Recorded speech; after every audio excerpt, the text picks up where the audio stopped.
Hello hello et bienvenue dans cette nouvelle vidéo. Donc aujourd'hui je vais te partager mes 5 pratiques favorites et indispensables pour naviguer au mieux la saison de l'été. C'est parti!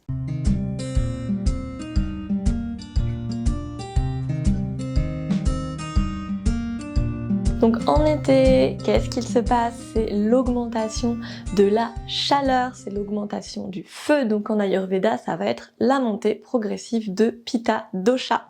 Le dosha, donc voilà, l'énergie qui est constituée de l'élément feu et de l'élément eau. Donc ça va vraiment nous amener potentiellement à vivre de la transformation, de l'intensité. Ça peut être beaucoup de fluctuations émotionnelles, ça peut être aussi de l'impétuosité, du perfectionnisme, ça peut être aussi voilà, tout ce qui est un peu lié aux excès d'ego, etc., etc. Et donc vraiment pendant cette saison, ce qu'on va chercher à faire, c'est chercher la fraîcheur, chercher le calme, chercher l'harmonie, la paix. Donc voilà, toute cette saison, elle va nous amener un peu voilà, un rayonnement, on va aller vers la lumière, vers l'extérieur, vers le dynamisme, l'enthousiasme, la création, mais des fois on peut se laisser voilà, emporter et le danger serait un peu comme de se cramer de l'intérieur, de se laisser consumer par ce feu. Donc dans nos pratiques de yoga, on va chercher à pacifier Pitta. Donc on va chercher à apaiser le système nerveux, on va chercher à ralentir, on va avoir voilà des postures plutôt maintenues, on va augmenter les temps expiratoires, on va avoir des postures plutôt yin, plutôt lunaires pour justement voilà contrebalancer cette énergie du feu. Donc tu verras que voilà dans cette vidéo je te partage 4 asanas, donc 4 postures de yoga et un pranayama, donc un exercice de respiration qui pour moi sont vraiment voilà mes indispensables de l'été que j'inclus voilà dans ma routine matinale pour vraiment m'aider à trouver cet apaisement, cette sérénité tout au long de l'année. C'est vraiment important je trouve de varier en fait nos pratiques selon les éléments en vigueur, selon la médecine de la roue des saisons, selon les enseignements de l'Ayurveda, etc. Ça nous permet vraiment de nous inclure en fait dans le vivant, de naviguer au mieux aussi les changements. Évidemment, ça va aussi être adapté selon ta constitution. Ça, c'est plus un travail individuel, bien entendu. Donc voilà, je ne t'en dis pas plus, on va passer directement à la pratique pour cette vidéo. Avant de lancer, je t'invite bien entendu à t'abonner et voilà, si tu as envie également d'en savoir plus sur mes propositions, que ce soit au niveau du yoga, que ce soit au niveau des retraites, que ce soit au niveau de la sexothérapie, des programmes en ligne, je t'invite vivement à me rejoindre dans ma newsletter. Donc je te mets le lien ici et juste en bas dans la description. C'est voilà un espace gratuit où régulièrement par mail, je te raconte un petit peu ce qui se passe pour moi, mes réflexions, je te partage voilà des inspirations, des pistes, des débunkages un petit peu de mythes, d'idées reçues, etc. Et je te partage mes offres, mes promotions et un petit peu les actualités. Je te partage aussi les nouvelles vidéos, des méditations, etc., etc. Donc voilà pour l'invitation à rejoindre la newsletter et on se retrouve tout de suite sur le tapis pour nos 5 pratiques spéciales pensées pour l'été. On y va! Ok, donc c'est parti pour nos 5 postures, 5 pratiques essentielles pour naviguer l'été avec le plus voilà, de sérénité possible et trouver en soi le calme, l'harmonie, la fraîcheur et la tempérance. Donc la première posture, c'est la posture de l'arbre, Vrikshasana en sanskrit. Donc la posture de l'arbre, ça va vraiment être une posture d'ancrage, de reliance à la terre et en même temps de concentration, de focus. Donc cette posture, tu peux, voilà, on va commencer en passant sur la jambe gauche et le pied droit va venir se mettre soit comme ceci, le talon au-dessus de la malléole, les orteils au sol, deuxième niveau au niveau du tibia, troisième niveau au niveau de la cuisse. Donc voilà, on vient bien exercer une pression du pied et de la jambe pour que ça tienne et les mains viennent se mettre au niveau de la poitrine et on pourra faire une flèche comme ceci vers le plafond. Dans la posture de l'arbre, ce qui est très important, c'est de prendre ce qu'on appelle en yoga un drishti, donc c'est un point fixe avec tes yeux. Ça peut être vers l'avant, vers le sol, ce sera plus facile, ou loin devant, vers l'horizon, c'est aussi très intéressant. Et ici, tu vas vraiment imaginer que tu es un arbre, mais dans une forêt où aujourd'hui, il n'y a absolument pas de vent, Donc tout est calme, il n'y a aucun tremblement ou bruissement dans tes feuilles. D'ailleurs, si tu le souhaites, tu peux laisser monter tes branches. Et on vient, voilà, vraiment ici minimiser les mouvements, que ce soit les mouvements extérieurs au niveau du corps, que ce soit les mouvements, les fluctuations au niveau des pensées. On va rester encore 3 grands cycles en expirant le plus longtemps possible pour apaiser notre système nerveux. Expire, vide les poumons. Inspire jusque dans le ventre. Dernière ici, un arbre stable, ancré, solide.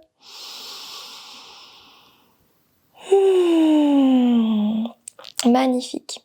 Puis tu pourras ramener tes mains, ramener la jambe et puis on va venir écarter les 2 jambes comme ceci. Donc on les écarte assez large et on a les orteils qui sont plutôt tournés vers l'intérieur. Les jambes se tendent.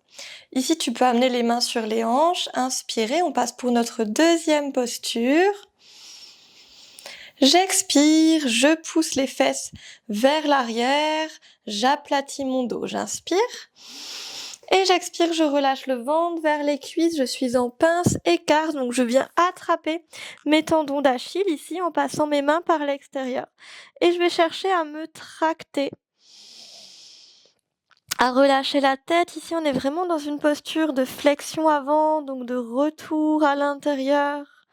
Et en même temps, cette tête vers le bas, comme ceci, qui nous permet vraiment de lâcher le mental, de lâcher le cerveau. Cette ouverture des hanches aussi, reliée à l'élément eau, à la fraîcheur. À nouveau, tu cherches à ralentir ton souffle, expirer le plus longtemps possible.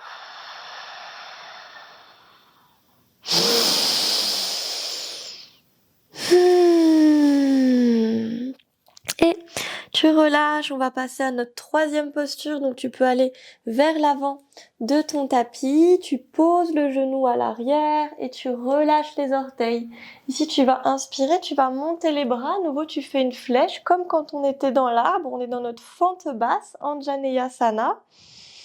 Et sur l'expire, tu vas t'incliner vers la gauche pour ouvrir la poitrine. Donc ici, on est dans la posture du croissant de lune à laquelle on a rajouté une inclinaison latérale. Et tu vas vraiment chercher sur tes inspirations à amener de la fraîcheur avec l'air qui rentre. Et tu expires longtemps, tu rentres le nombril. Donc voilà, vérifie que t'es pas en train de t'écraser, comme ça. Vraiment, j'absorbe le bas du ventre. Et je ralentis le souffle, je ralentis les battements du cœur. Et puis j'inspire, je reviens au centre. Expire, je relâche. Je ramène les 2 pieds à l'avant du tapis et je me déroule vertèbre après vertèbre. Voilà, tu peux prendre un temps peut-être pour rouler les épaules vers l'arrière, délier un peu le bassin, te secouer. Et puis on va passer de l'autre côté pour la même chose. Donc nos 3 premières postures qui s'enchaînent. Donc j'ai ma posture de l'arbre avec mes 3 niveaux, pied vers le bas, sur le tibia ou sur la cuisse. Je change le croisement des doigts pour ma petite flèche. Et je trouve mon drishti, mon point fixe. Je me stabilise, je me rassemble. Si je le souhaite, je tends les bras. Youp. Et vraiment, je me visualise comme un arbre, avec un beau ciel d'été, aucun vent. Tout est calme, tout est tranquille dans la forêt. Je cherche la concentration, la fixité. J'expire le plus longtemps possible, une dernière. Avant de ramener les 2 mains, le genou, d'ouvrir les jambes. Donc vraiment cherche à ouvrir assez grand, hein. Souvent on les ferme trop, du coup c'est très dur de descendre. Et à nouveau, j'inspire, je me grandis. Expire, je descends. Et j'amène les mains sur les tendons d'Achille. Le sommet du crâne vers le bas, je tracte dans mes tendons pour tirer les coudes au plafond. Ferme les yeux, lâche ton visage dans cette flexion. Avance le poids du corps. Ralentis le souffle. Dernière ici.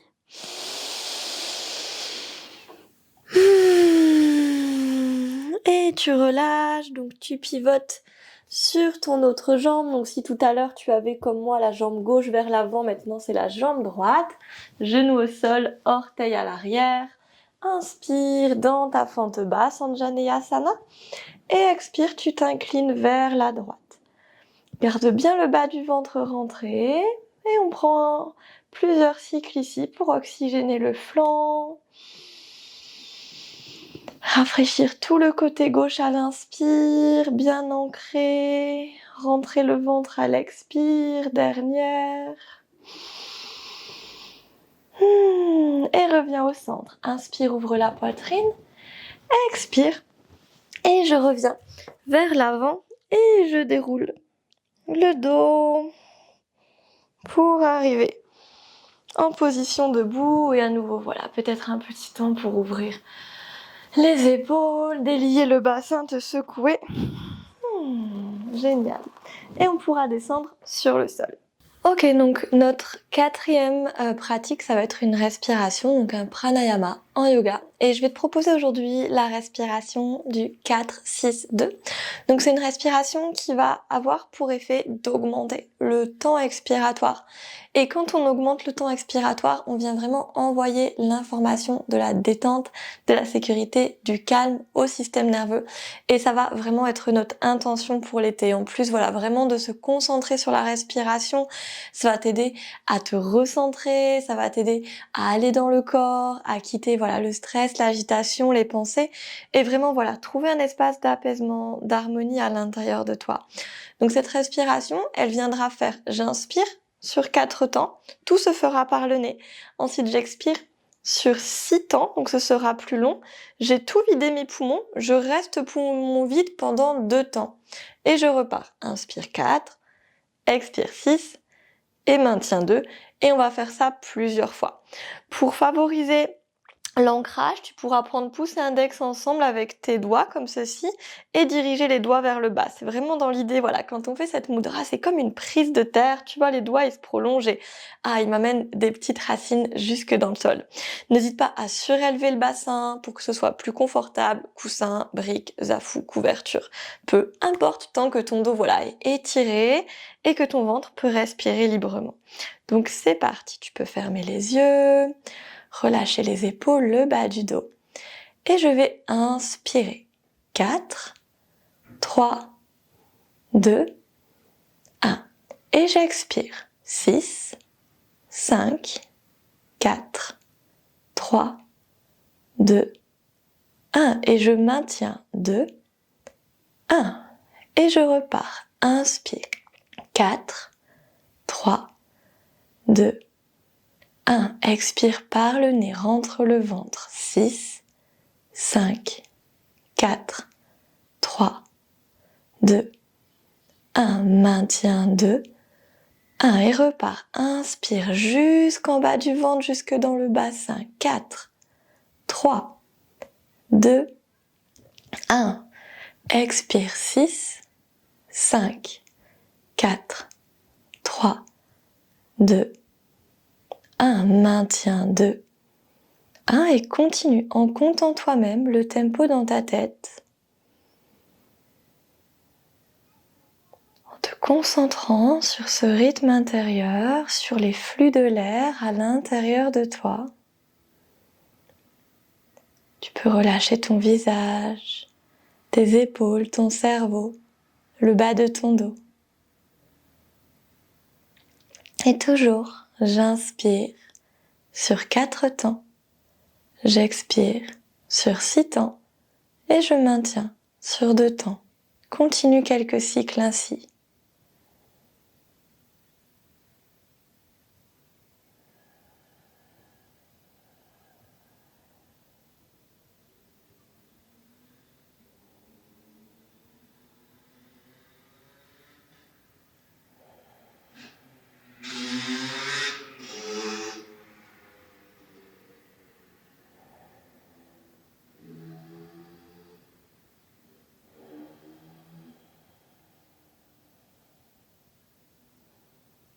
Dernier, tu finiras par un temps poumon vide avant de retrouver une respiration souple, naturelle, de simplement prendre un temps d'observation, ce calme, cette fraîcheur, cet adoucissement à l'intérieur de toi. Magnifique. Et puis tu pourras ouvrir les yeux. On va passer à notre 5e posture, my favorite. Pour ça, il va te falloir une brique. Si tu n'as pas de brique, pas de panique, tu peux prendre un gros livre ou tu peux prendre aussi des coussins. Alors plus tes coussins vont être un peu durs, denses, mieux ça va être. N'hésite pas à prendre plusieurs parce qu'en gros, voilà, on va pouvoir surélever en fait. Au plus on va avoir de coussins, au plus on va être surélevé. Donc, on va pouvoir prendre voilà notre brique, notre support, peu importe, s'allonger sur le dos, tu peux passer sur le côté et tu viens allonger ta nuque, bien rentrer le menton. Ici, tu prends la brique et on va venir passer sur Viparita Karani, donc posture inversée avec les jambes en l'air. Excellente pour la circulation, le retour veineux et à nouveau pour voilà cette redescente d'énergie, ce calme, cette tempérance, cet apaisement qu'on va chercher durant l'été. Voilà, calmer un petit peu toutes les impétuosités. Donc c'est excellent à la fois le matin en été et puis à la fois le soir tout au long de l'année. Donc la brique peut se caler au niveau du sacrum, la zone plate, en bas de la colonne. Pas dans le creux lombaire, ni trop loin vers le coccyx, sinon ça ne tiendra pas. Et on a plusieurs hauteurs. Donc si tu as la brique, voilà, il y a cette hauteur-là qui est la plus basse. On peut être comme ceci, ou on peut être encore plus haut. Donc ça va dépendre aussi évidemment de la souplesse de ton dos. Et si tu as des coussins, bah voilà, plus tu vas en empiler, plus tu vas être surélevé. Ici, on va ouvrir les bras sur le côté, puis tu vas pouvoir soulever un genou, puis l'autre. Donc voilà, si notre brique est trop haute, trop sur les lombaires, ça va faire mal. Et si elle est trop basse, on va tomber. Donc tu vas pouvoir ajuster, voir où est-ce que c'est confortable. Et on vient monter les jambes vers le plafond. Ici, l'idée, ça va voilà, de garder les jambes un peu molles, moelleuses comme ça dans l'air. Comme si elles étaient dans du chamallow. Et de juste relâcher les genoux, relâcher les chevilles. On cherche pas à allonger les jambes ou à étirer. On cherche simplement à faire redescendre les fluides, les liquides, l'énergie de la voûte plantaire jusque dans le bassin. Et si tu prends des profondes inspires, des profondes expires et tu relâches tes épaules, ton visage, ta langue, ton cerveau. Tu relâches le poids du bassin sur ton support. Toujours j'allonge mes expires.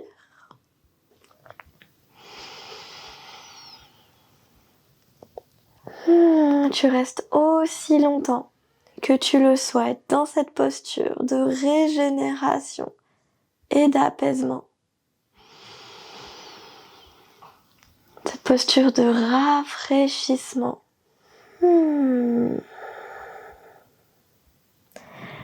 Quand tu le souhaites, tu pourras replier les genoux, poser les pieds au sol, ôter la brique et dérouler lentement le bas du dos. Voilà, puis peut-être ici tourner un peu les genoux à droite, à gauche pour détendre la colonne. Avant de tourner sur un côté et de te redresser.